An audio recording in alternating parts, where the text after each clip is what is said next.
Hi everyone, good morning, good afternoon, good evening to all of you. How are you? Welcome to all of you to the day of ankles in the emotional week of Gemini. So I hope you don't listen to the chaos that is outside, but is the place, the best place where I could be. So let's begin with our topic for today, which is excess. So when we speak about excess, we usually think about that related to physical things that maybe we are uh, addicted to, but it is not only to physical things. We usually don't relate or we don't realize that all of us had kind of a excess in our lives. It can be mentally from ideas, concepts. It can be from emotions. It can be from anything that we have an excess in our life. When we talk about the excess of something, we usually try to think. We usually tend to think that we are talking about having a lot of things and that we have to uh, give away all the physical things so we are not in excess. But actually, in nature, sometimes the excess is something useful for evolution. It's something that helps us to survive. It's something that helps us to keep going, to evolve. So not always excess is something wrong. We have to understand what excess really means so we can handle that in a good way. We can have excess as a way of evolution, as a way of adapting, of using things. And there's another way of excess in our lives that we used to call addiction. Okay, so we have to discern in which moments um, in which moments um, are we in an excess that became an addiction, and in which moments we can use the excess as a tool for our evolution. So let's go into that. So at first, let's um, let's try to understand these two words that we are going to use a lot.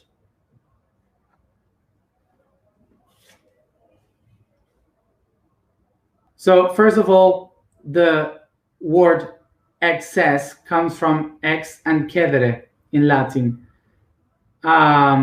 Ex meaning out, and cedere meaning go away or walk by. So this concept excess is meaning to walk away of something, to be beyond something. Okay, it's the same etymology of the word process. Excess and process are the same etymology, but in this case, excess means to go beyond, outside where I am walking through, and process means to walk through that path. Okay, is to walk through and yeah, throughout that path. So addiction comes from the words ad and dicere. That means ad means to go to or to something, to someone, and dicere, that means to deliver, to give to someone. So addiction means to be delivered to someone else. That's the meaning of addiction, to deliver yourself to something else. So once we got the etymology of these words, let's go into the process of these words. Okay, so here in one life, imagine a life like a circle. So you are moving around a circle that we call a process. Process, remember, is to move through something, to move through a path, through a way. Okay, so this is a process, and we can divide the process into 4 stages, for example: integration, transcendence, expression, and experimentation. So we have this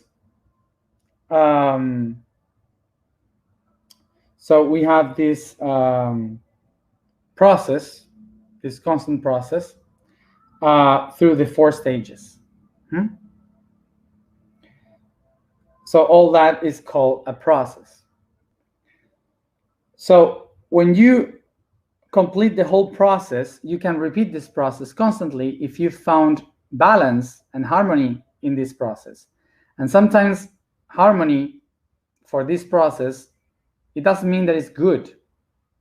Sometimes the idea of being in harmony for some people is to hit one another, like aggression in the families. For some people, through generations, they only thought that the only way to find balance in life was through violence. So that's why they repeat the same process once and again of this apparent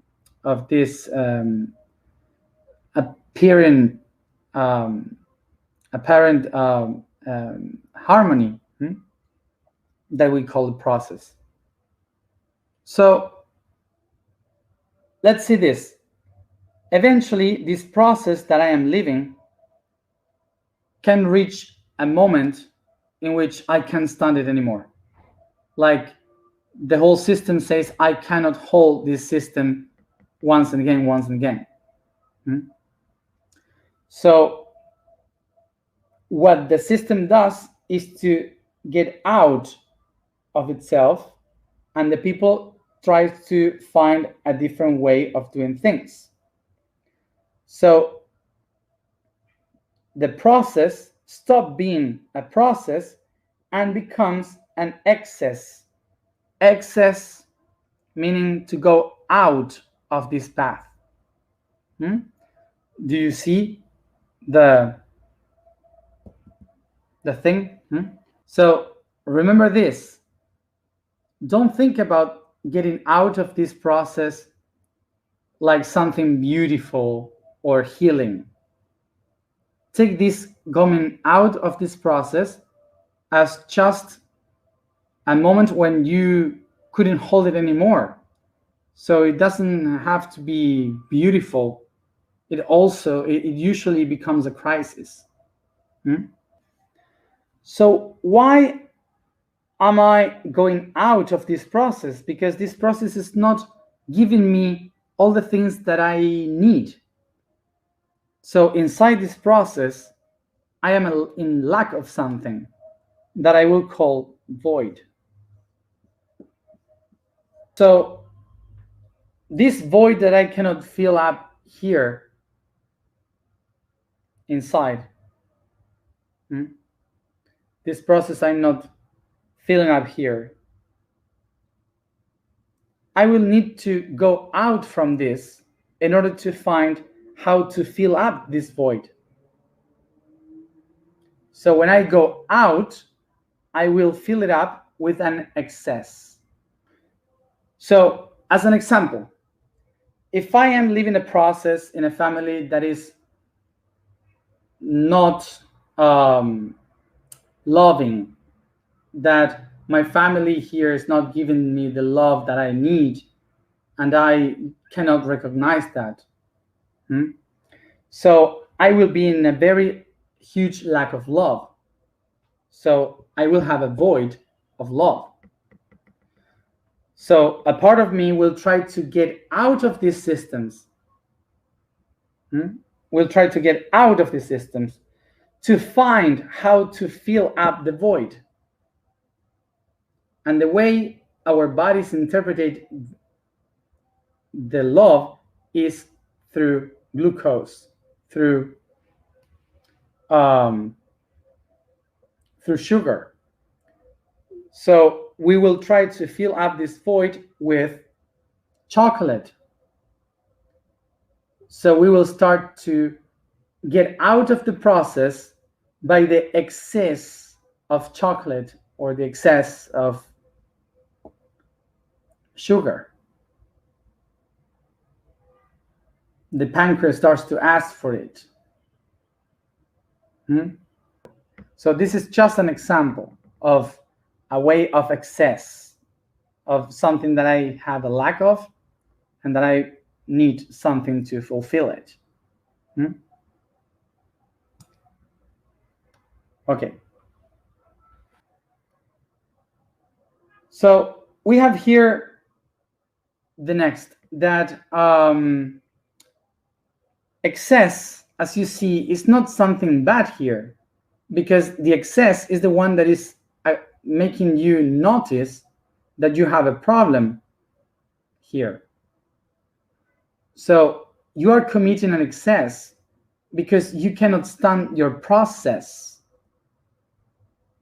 So through the excess, you can verify what is your void. That's why when you pay attention to your excess, you can start to think about from where it comes from. Why do I have this lack of? Why am I eating so much chocolate? You can start to go to therapy to understand, and eventually, through paying attention to the excess, you will understand the process that you were living in and you were trying to get out of it, to fill up the void. Okay? So the excess is an ally in taking consciousness about the process. So in this thing that I just explained, excess is an evolutionary tool. So here, we don't have to hide our excess. We have to acknowledge them, to realize about them, and to use them as tools so we can understand what is our process and how can we transcend that process. Now, if I can not make the question of why do I have the excess will keep going.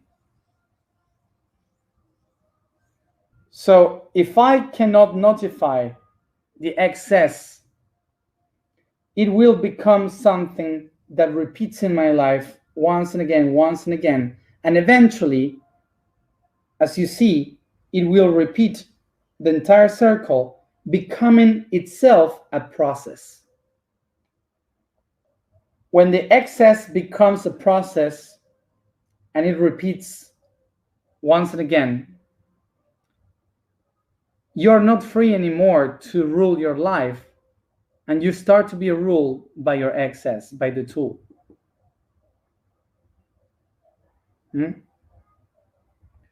It's in this moment when I deliver my power to the excess, something that you know as addiction.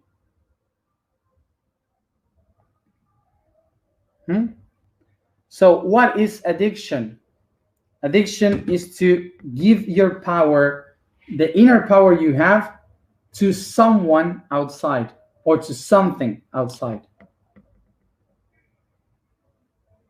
So remember, again, I live in a process where I feel a void of something. So my inner self tries to get out from this process through an excess, to get out, to find a tool to cover this void. But if I am not able to see that tool that I got, so it will turn itself a new process called addiction.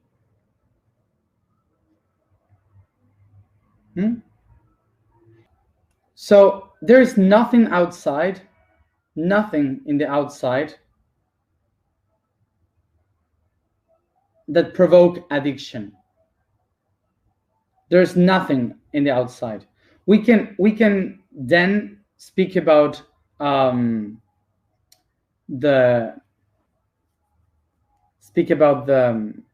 chemical process, to understand why we need them sometimes, like the sugar, all these kind of things.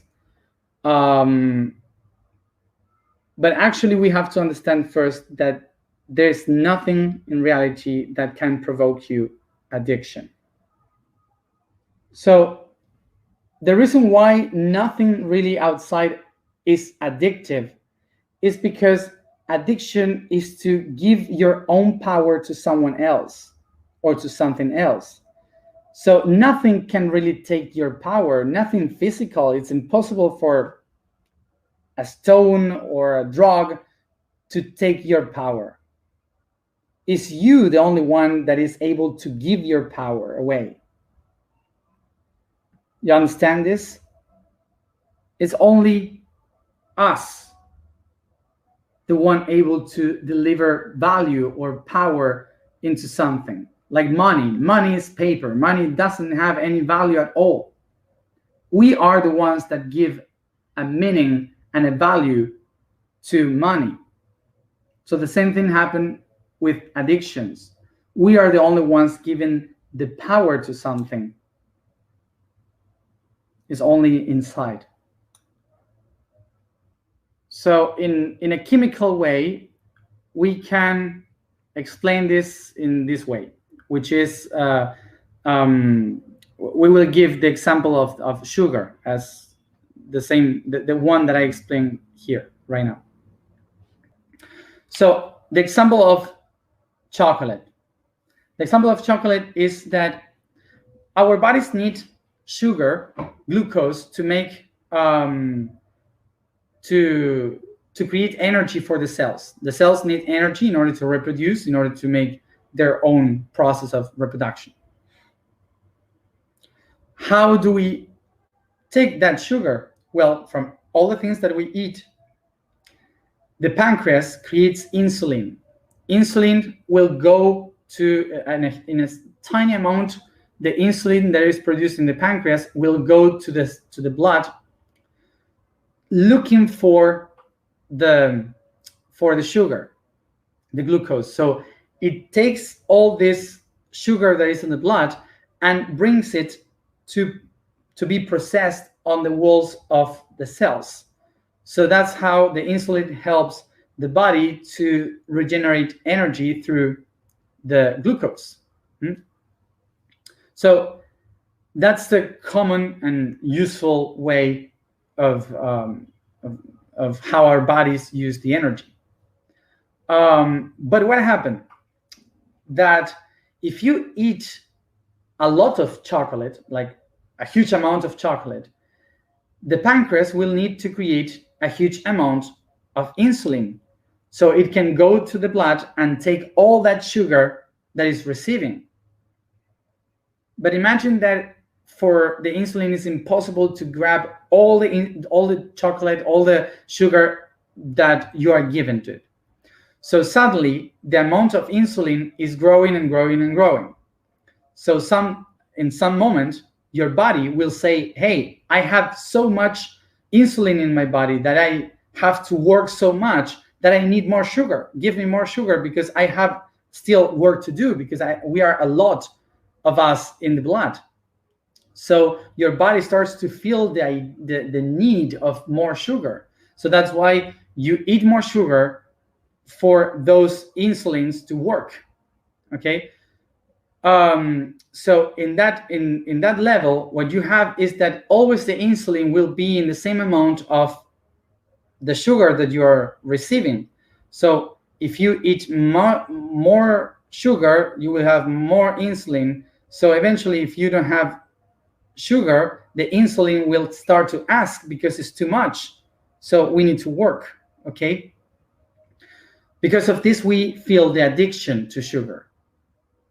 It's because our body is trying to do its work. Now, it's not the chocolate the one that is guilty because of this. It's not the insulin and the pancreas that is guilty for doing this. It's our own decision of saying, hey, I must stop eating chocolate.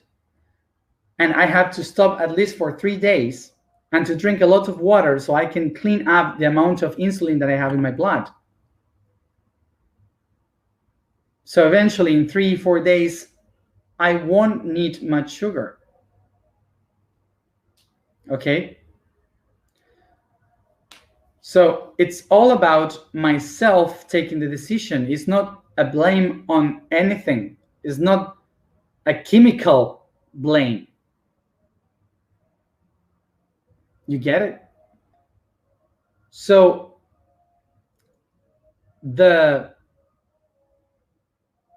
we cannot rely the guilt into chemicals. Chemicals doesn't have any guilt of anything. The only ones that have a decision, the will to choose, is us. So what we have to work is not in our addiction. What we have to work is in our lack of will. So when we see this point of view of addiction, we will understand that it's much more important the lack of will that we have than the addiction itself. It's not to work in the addiction, it's to work in our will. And here's when we come to the main question, which is there free will? No, there's not free will. Why? Will comes from the word volere, vol. The word vol means to want something, to wish for something, to desire for something. So we set this desire in the needs of stuff that are outside. So we are looking for things that are outside to complement ourselves all the time. So we are all the time trying to find something in the world and to rely this will into the will of our parents, society, TV, money, food, partners. We rely all this will in others in order to be part of something. So that's why we have a lack of will. That's why we don't have free will, because everything that we do it because of a need of something that is outside. So if we want to get out of addictions, we need to gain back the inner will, which brings us free will to choose what is good and what is wrong for us. Okay? It is very easy to blame the others or the things that are outside for the things that I do, than to really take a look within and to gain power back, my own will to decide by myself. So here we have a big chain that we have to recognize and take in account.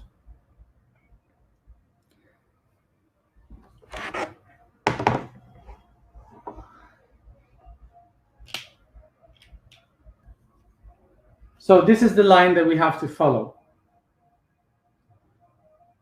We have a process that takes me to a void, and that void or lack of something takes me to an excess, and that excess can become an addiction, and that addiction brings me to a lack of will.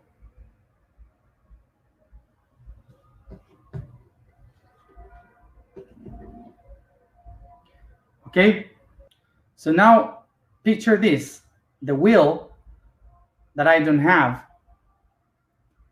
is to will, to want for something, is looking for something. What is what I am looking for and wishing for? Something that I don't have, that is in the void, I'm in a lack of. So in order to understand the will, where do I have this lack? So I have to look into my addiction to understand what is my addiction? To see my addiction takes me to understand what is my excess in life. And to see the excess is the one that takes me to understand in what I have a lack. And this takes me to see the process of my life. So in order to gain back my will, I have to go backwards to see the origin, my history, my process, to understand where was created this lack, this void.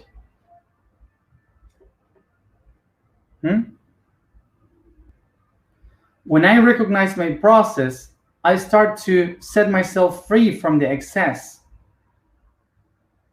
I stop my addiction because now I know where I lost what I was willing for, my wishes.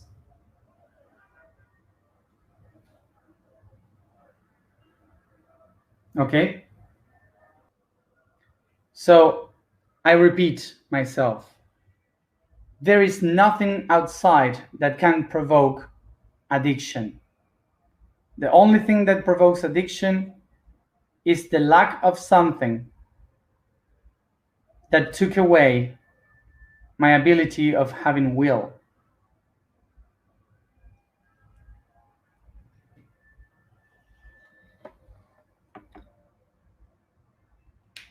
It's an inner lack. The question here would be, how do we fill up this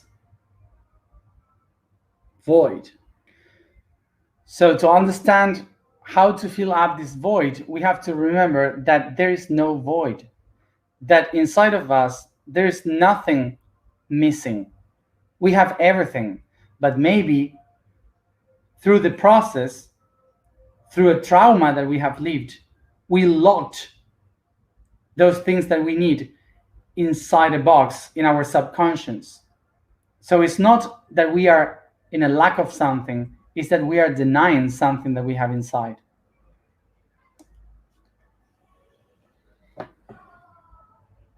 So we just have to find it. So we don't have to fill it up with something from the outside. We just have to look within and try to find it where it is. So for the specific questions about your own addictions and so on, I would recommend you not to ask me, but to look for some professionals, therapies that can help you to find out these addictions, these origins of stuff. People that really knows how to accompany you during that process.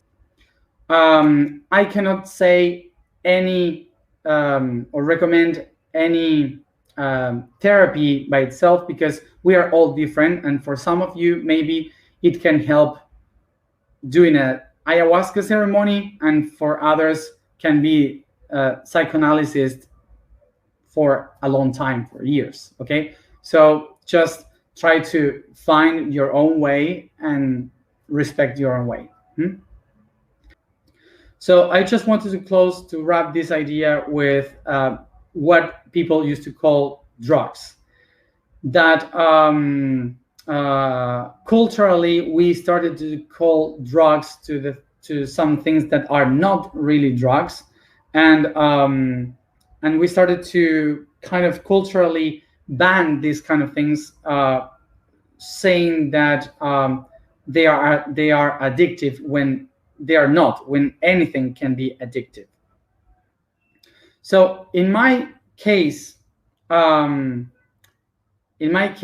am, of course, talking about drugs, I am open to legalize any kind of drugs. It doesn't matter, because humanity and even animals, since the very beginning, they were using drugs for many things. So I am open to legalize anything that is not attending to the life of others, of course, that is not about killing someone. But actually, drugs has been always in humanity and in the animal kingdom, and it will be all the time. So banning drugs basically in our world is much more about a business that helps the mafia that is behind it, the money that is moved there, than really in health. So from my point of view, to ban something, to prohibit some of these drugs is not the problem itself. The problem is the lack of education. The lack of education in how to use the drugs, not the drug itself. So it is much more about a business than really education, than really protection. Okay? Because if it is about protecting humans, we should ban guns. We should ban knives too, because people can kill others with knives.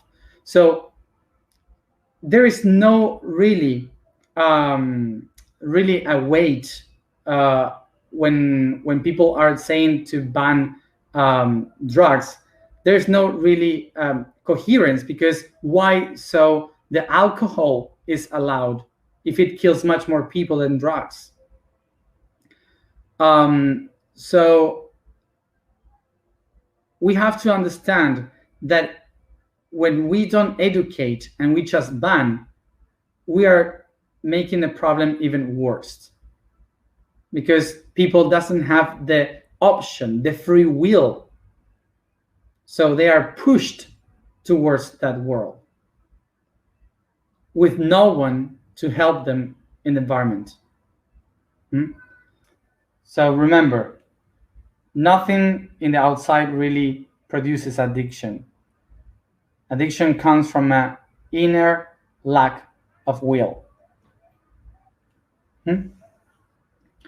So myself, of course, I have tasted drugs in my life. Of course, I did, and I never had the need of using them. Just those moments, those times, and that's it, and never again. So it was not addictive for me, because I had not that void or that lack that I need them to supply something that I didn't have. So as you see, it's not the thing that is addictive. And also just try to remember that I'm not only speaking about drugs like marijuana, which is natural. We can also speak about crack or cocaine and this kind of drugs that are terrible, but we cannot judge them with our morality, because we are doing the same mistake if we start to say which one is good, which one is bad.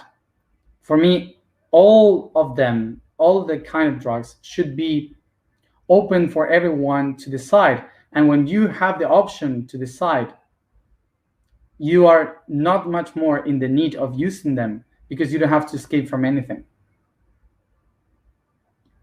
Whatever is forbidden is desired.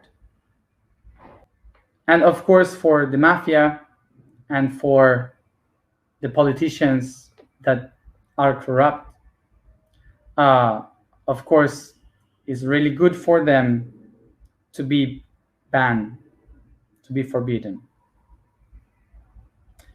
Money, money, money, money.